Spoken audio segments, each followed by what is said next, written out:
Okay, what up guys? Today I'm going to do a review on my newly acquired Arimic microphone. Okay, I know it's stated as phone microphone, but I've got it for my GoPro Hero 8. So it's quite cheap, it's only about 20 bucks. So it comes with the microphone. It's pretty decent quality. And it comes with a whole bunch of other stuff.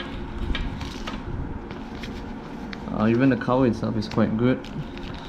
Comes with this is an extra one, which I think is quite good because most of the time we start damaging this. Alright, I'm probably not going to use this at all. The one I'm most interested about in this whole thing is this adapter. So the thing is, if I were to just use the microphone with my media mod, it's not going to record in my helmet. So what I'm going to need is this. So this adapter allows me to connect to the media mod and I can record. What I felt with my old microphone is sometimes when after recording, when I listen to what I've done, I can only listen on one side of my earpiece, so it's always missing the other end. So with this, I should be better. I'll just do a trial video or like a trial record, probably with just the media mod, something simple, like, you know. Yeah. So it's got this clip down here, which I feel it's pretty decent. So yeah, this is the microphone. I'm pretty happy with the price and what it has come with. Alright, so right now I'm using the GoPro Hero 8 with the Arimic microphone.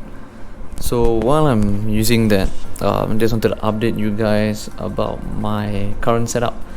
I've showed you in the previous video. The only thing I've done is I've changed out the GoPro original thumb screws, or screws, whatever you call it, with just regular screws. So what it does is, it's much more streamlined and it's lighter, because it's quite a weight on my helmet, and my first sticky the curve mount did come out, so I have to use the second one. So I don't want my camera flying off when I'm riding, so this is the new setup. Yeah, and hopefully it's much clearer now with the new Arimic microphone.